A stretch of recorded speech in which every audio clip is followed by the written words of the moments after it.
Bismillahirrahmanirrahim.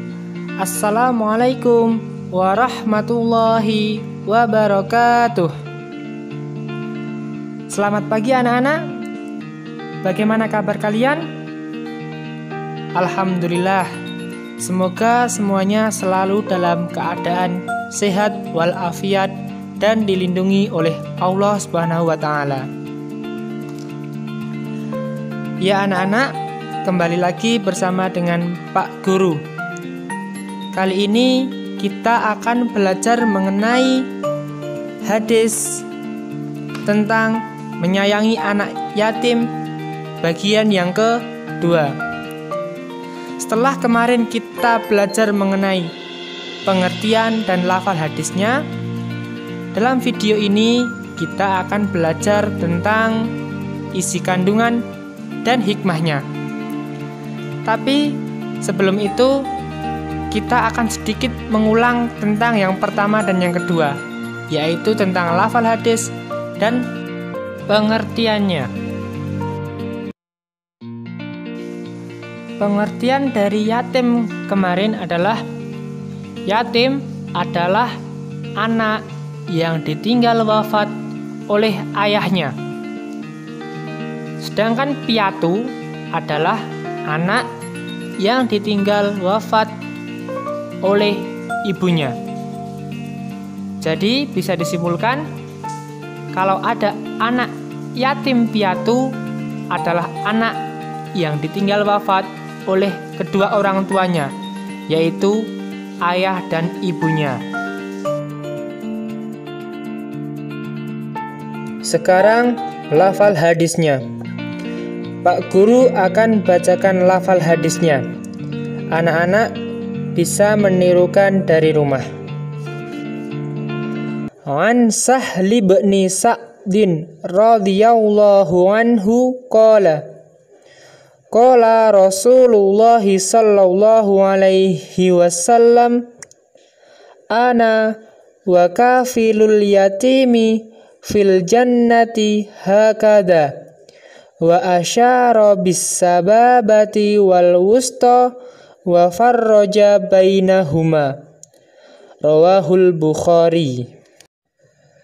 Artinya, dari Sahal bin Sa'ad radhiyallahu anhu ia berkata, Rasulullah sallallahu alaihi wasallam bersabda, aku dengan pelindung anak yatim di surga adalah seperti ini.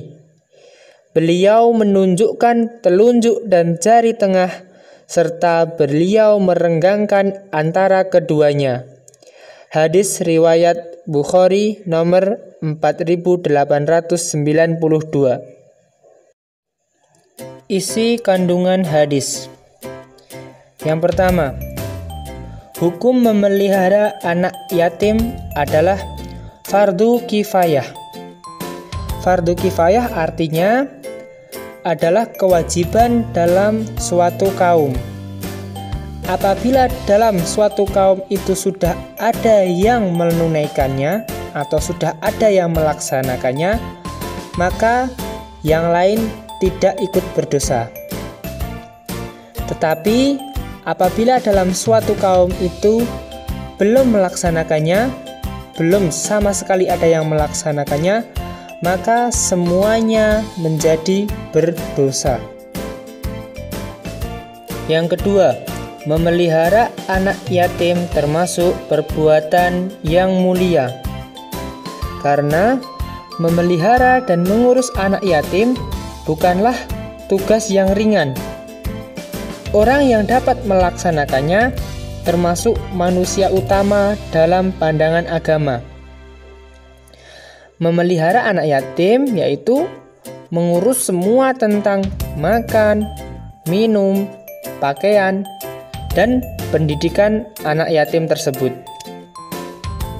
Yang ketiga, orang yang memelihara anak yatim dekat dengan Rasulullah Shallallahu Alaihi Wasallam. Sebagaimana diibaratkan Rasulullah tadi, diibaratkan seperti jari telunjuk yang mendekati dengan jari tengah. kita tahu jari telunjuk dan jari tengah itu sangatlah dekat. Yang keempat, yaitu mendapatkan pahala yang besar dan dia termasuk ahlul jannah atau penghuni surga. Seperti yang disabdakan Rasulullah tadi, aku dengan pelindung anak yatim di surga adalah seperti ini, seperti jari telunjuk dengan jari tengah. Jadi insya Allah orang yang memelihara anak yatim akan dekat dengan Rasulullah di surga nanti. Selanjutnya yaitu hikmah. Hikmah yang dapat kita ambil adalah yang pertama, kita harus bersikap baik terhadap teman, terlebih apabila teman kita adalah anak yatim. Yang kedua, tidak boleh menjelekkan anak yatim. Kita tidak boleh menjelek-jelekkan anak yatim. Yang ketiga, membantunya ketika dalam kesusahan. Dan yang terakhir, tidak membeda-bedakan sesama teman. Sekarang untuk tugas anak-anak, yaitu silahkan menulis hadis tentang menyayangi anak yatim di buku tulis beserta dengan artinya. Bapak tunggu ya.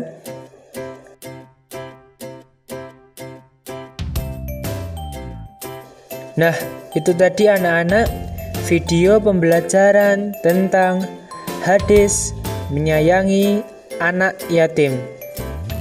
Semoga dari video pembelajaran ini anak-anak dapat memahami hadis tentang menyayangi anak yatim. Selain itu, anak-anak juga dapat mempraktekkan bagaimana menyayangi anak yatim. Sekian video pembelajaran kali ini. Semoga bermanfaat. Jangan lupa anak-anak harus tetap semangat dan terus belajar. Sekian, wassalamualaikum warahmatullahi wabarakatuh.